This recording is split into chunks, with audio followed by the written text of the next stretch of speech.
Leo saa 11 alfajiri nimefanya ziara katika baadhi ya vituo vya mabasi yanayo kwa kasi kuanzia Gerezani hapa Kimara, na nikitoka hapa naelekea pale Mbezi mwisho. Hapa tupo na jeshi la polisi, lakini zaidi RPC pamoja na RTO wa Kinondoni.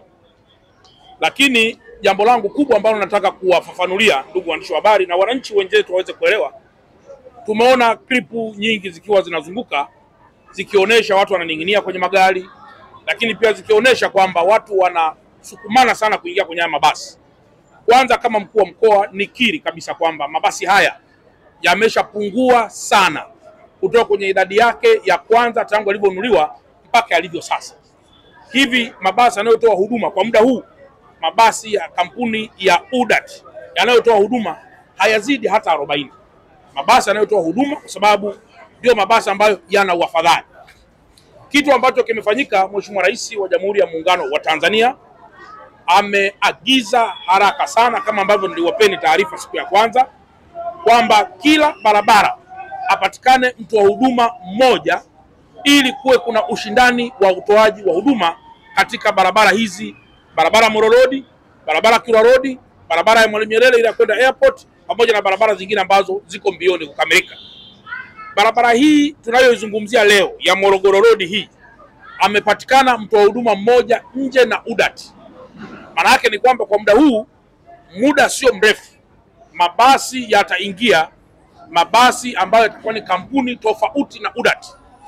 Na kwa nini yamefanyika namna hiyo? Imefanyika namna hiyo ili apatikane mtu mwingine mwenye nguvu, mwenye uwezo wa kiteknolojia wa kuweza kuingiza mabasi haya. Mwanzoni, kama mnakumbuka vizuri, UDAT, serikali na hisa kwenye UDAT. Hata tukaona hapana, ni vizuri mabasi haya sasa yakaendeshwa na kampuni binafsi ambao watakuwa na uwezo mkubwa wa kusimamia masuala yote yanayohusu upakiaji wa abiria. Lakini barabara ya Kilwa Road, ndugu zangu waandishi wa habari, na yenyewe tulisema ifikapo tarehe 15 mwezi wa 8 kutakuwa tayari kuna mabasi mapya yanayoingia kutoka nchini China. Ninayo furaha pia kuambia kwamba kweli ilipofika tarehe 15 magari yote yalikuwa yako kwenye bandari ya Dar es Salaam. Baada ya hapo ilikuwa ni kuanza kushughulika na masuala mengineyo, ikiwemo mambo ya import duty, mambo ya VAT, ili tuweze kuyatoa kwa release order moja ya mabasi yaweze kufanya kazi. Mabasi ya kampuni ya Moffat kwa njia ya Kilwa Road yaliyokwisha fika mpaka sasa yako 151, na mara ya kwanza tarehe 15 yaliingia mabasi 99. Hivi ninavyozungumza tumeyatoa yote bandarini, yako kwenye yadi ya pale Mbagala, ili kuyapata vibali vyote maalum na yaweze kuingia barabarani. Ninayo furaha pia kuambia kwamba Mungu akijalia, kwa namna ambavyo Mheshimiwa Waziri Mkuu amepata pia maelekezo kutoka kwa mamlaka na kutusimamia sisi, wiki hii mpaka wiki ijayo mabasi ya kampuni ya Moffat yatakuwa tayari yamekushaingia barabarani kwa ajili ya kufanya kazi kwa ile njia Mbagala. Sasa kilichopo kwenye barabara hii ni nini? Tulichokiamua kwenye barabara hii mpaka muda huu, kwa kuwa mabasi haya ni machache, na kwa kuwa mabasi haya demand yake imekuwa ni kubwa kuliko supply, tulichokifanya sasa, tumekushakaa na kampuni inayotoa huduma barabara ya Kilwa Road, ili angalau sasa baadhi ya mabasi yaanze kutoa huduma kwenye barabara hii ya Morogoro Road. Halafu mabasi ya Morogoro Road yatakapokuwa yamefika, mabasi haya ambayo tutakuwa tumeyaomba kutoka kwenye ruti nyingine yataendelea na ruti nyinginezo. Swala msingi ni lini sasa mabasi haya yanaweza kuwa yamefika kwenye barabara hii? Muda wowote kuanzia kesho, tunatarajia Mungu atakapojalia tutatue jambo hili angalau kwa nusu, tukiwa tunasubiri mabasi ya muda mrefu ambayo yamefika. Swali jingine, je, kwa nini labda mabasi yasije kwa haraka? Ndugu zangu, mabasi ya mwendokasi yanazalishwa kwa order. Lazima yawe na specifications ya mita 18, si mita ngapi. Kwa hiyo lazima upeleke specification kwenye kiwanda ili aweze kuzalishwa kwa mahitaji ya barabara hiyo. Hiyo ndio jambo la msingi ambalo nimeona ni muhimu niwaeleze ndugu zangu waandishi wa habari. Sasa nitoe rai kwa wananchi wetu. Kwanza, tunaendelea kuomba msamaha mkubwa sana na kuwataka radhi, kwa sababu tunajua hamna serikali ambayo ina nia ovu na nia mbaya ya kuwataka wananchi wao wahangaike. Yote hii je, mnafahamu kwamba Mheshimiwa Rais wa Jamhuri ya Muungano wa Tanzania ndiye ameleta mfumo maalum wa kuhakikisha kwamba huduma hizi zinatolewa kwa ushirikiano mkubwa kati ya private sector na government sector. Kwa sababu tukiwa sisi tu kama serikali, kuna baadhi ya vitu pia tunaweza tusiwe perfect, na tukiwa wenzetu tu wa private sector kuna baadhi ya vitu pia wanaweza siwe perfect. Na ndio maana sasa huduma hizi zitatolewa kwa ubia, ili sasa tusile hasara wala tusiingize tena kwenye mabasi mabovu, na imewekwa sheria maalum mabasi yakae muda gani na muda gani mabasi yaweze kuongezeka. Kwa ndugu zangu waandishi wa habari, nimeona niwaeleze haya, na kwamba Watanzania wa Dar es Salaam waendelee kuvumilia kidogo. Tumeona baadhi ya clip wanasema hatuitaki CCM, hatutaki mama.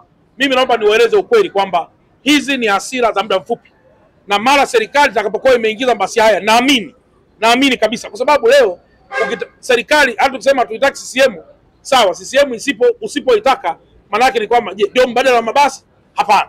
Lazima tutatue mambo haya kwa kutumia kauli moja, kwa kutumia ushirikiano, kwa kujua kwamba hatuna nchi nyingine. Mabasi haya yanapoanza miaka mingi nyuma, watu wengi sana waliyabeza na kuonesha kwamba ni mradi wa aina gani, lakini kadiri siku zinavyozidi kwenda wamekuja kujua kwamba mabasi haya kumbe ni msaada mkubwa mno, na mnachokiona leo ni kwa sababu demand ni kubwa ya mabasi hayo, ndio maana wanasukumana mlangoni. Ingekuwa sio kitu kizuri, wala usingemwona mtu anaingia kwenye hayo mabasi. Kwa hiyo ni kwa sababu ni huduma nzuri, ndio maana kila mmoja anayapenda mabasi hayo. Kwa hiyo hakuna namna, serikali lazima kwa namna yote isimamie jambo hilo. Na katika hili namshukuru sana Mheshimiwa Waziri Mkuu wetu wa Jamhuri ya Muungano wa Tanzania, ambaye amekesha usiku na mchana kuendesha vikao vya namna ya kuweza kutatua jambo hili kwa njia ya kudumu. Na mara mabasi yote atakapokuwa amefika, nina imani Mheshimiwa Waziri Mkuu atatuelekeza zaidi kwamba sasa ni hatua gani itakayofuata, ama kwa mamlaka zingine za juu kuweza hata kuja kuwaeleza tena Watanzania, na pengine kuwaambia Watanzania wasiwe na wasiwasi tena kuhusiana na huduma hii ya mabasi yaendayo kwa kasi. Kwa baada ya kusema haya, ndugu zangu waandishi wa habari, naombeni tena tukawe mabalozi wazuri. Leo hatuna nchi nyingine ya kuijenga, ni nchi yetu wenyewe. Tumepata changamoto jambo hili, tuvumiliane kwenye changamoto hii ili tuweze kuitatua. Hata ndani ya nyumba zetu huwa kuna changamoto, na changamoto hazitatuli kwa siku moja. Zipo changamoto kwa nature tofauti utatuliwa kwa siku moja, na kuna nature zingine hazitatuli kwa siku moja. Wengine wanasema kwa nini tusiingize mabasi ya kawaida yapite hapa? Hapo tunaweza tukaleta disaster kubwa, kwa sababu mnafahamu milango ya mwendo kasi ipo upande huu kwa sababu ya namna structure za stand zilizojengwa, lakini mabasi ya kawaida hayana structure hizo. Kwa hiyo watu watakuwa wanashukia huku, wanagongwa, wanakufa, mwisho anakuwa tena matusi kwa serikali. Kwa hiyo naombeni tuendelee kuwa na huo uvumilivu. Nishukuru jeshi la polisi, kwa sababu wapo baadhi ya watu ambao wanadhani wakiona watu wananing'inia wanaweza kuliona jeshi la polisi kwamba halina msaada. Hapana. Tunacho struggle hapa ni kwamba tumekwisha ona tatizo na lazima tusaidiane kwa pamoja kwa njia za kawaida. Juzi polisi aliposimamisha basi ya mwendo kasi, mle kwenye basi wakaanza kupiga kelele, hatumtaki polisi, hatutaki jambo hili. Sasa ndugu zangu, polisi hata ukisema kwamba wana uzembe wao, walijaribu kusimamisha basi moja, lakini humu ndani akawa ni makelele makubwa. Tuvumiliane, twende kwa busara ili nchi yetu iweze kwenda vizuri. Una swali lolote? Ndugu